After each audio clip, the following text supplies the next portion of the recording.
Hello viewers, কেমন আছেন? সবাই ভালো আছেন নিশ্চয়।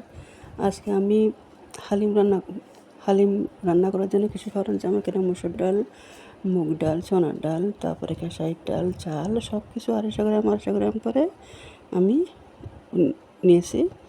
এগুলো আমি আপনাদেরকে দেখাবো কীভাবে হালিম রান্না করবো, এগুলো তৈরি। এবার আমি সবগুলো বেছে তারপর একদম ভালো মতো দেখছি কোনো বালির পাথর অনেক কিছু থাকে না, ওগুলো সবগুলো বেছে সুন্দর করে ঝেড়ে ফেলছি, বেছে তারপর সবগুলো এক এক করে ফেলছি, এখন সবগুলো মেখে ফেলতেছি।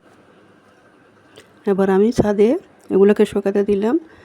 কবুতর পাখি এগুলো যাতে খাইতে না পারে একটা ছেঁড়া মশারি দিয়ে ঢেকে দিছি। তা আপনাদের যদি ছাদ না থাকে আপনারা চুলার উপর দিয়ে একটু একটু করে অল্প আঁচে আপনারা শুকাতে পারেন।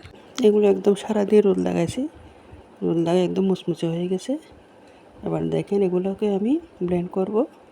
আমার ঘরে ব্লেন্ড করে ফেলছি, ব্লেন্ড করতেছি আমি। দেখেন এখানে প্রায় 1 কেজি 250 গ্রাম হবে চাল সহ।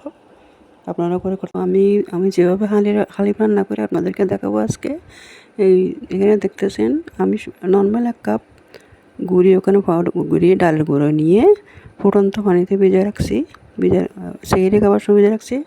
আর এখানে কিছু মুরগির মাংস নিয়েছি, আর সাথে রান্না করব, আপনাদেরকে দেখাবো। আমি মুরগির মাংসগুলো একটু হলুদ দিয়ে গরম পানি করে একটু সিদ্ধ করে ফেলছি। গরম পানি দিয়ে একটু হলুদ দিয়ে একটু সিদ্ধ না করলে মাংসগুলো দেখতে সুন্দর লাগে না। আমি ফ্রিজের মাংসগুলো এইভাবে সিদ্ধ করে ফেলি। আমি আগে মুরগির মাংসগুলো রান্না করে ফেলছি। দেখেন আগে মুরগির মাংসগুলো রান্না করে ভালোভাবে রান্না করে ফেলছি মশলা দিয়ে। তারপর আর এক চুলায় আমি হালিমের ডালের গুঁড়াগুলো সিদ্ধ করতেছি যতক্ষণ সিদ্ধ না হয়। আর হালিমের ডালগুলো যখন সিদ্ধ হয়ে হাতে নিয়ে দেখলাম ফুটছে কিনা, এবার মাংসগুলো ঢেলে দিলাম। ঢেলে নেড়ে চেড়ে একটু জাল দিতে হবে।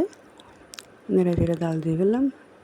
দেখেন হালিম অনেকে অনেক ধরনের করে রান্না করে, তো আমারটা দেখে আপনারা কি মনে করেন একটু কমেন্ট করে। আর হালিমের ডালগুলো যখন সিদ্ধ হয়ে হাতে নিয়ে দেখলাম ফুটছে কিনা, এবার মাংসগুলো ঢেলে দিলাম। ঢেলে নেড়ে চেড়ে একটু জাল দিতে হবে। নেড়ে চেড়ে জাল দিয়ে ফেললাম।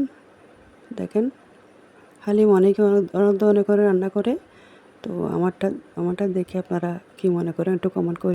এবার আমি পেঁয়াজ আর টমেটো তেলের মধ্যে একটু ভাজি করে ফেলতেছি।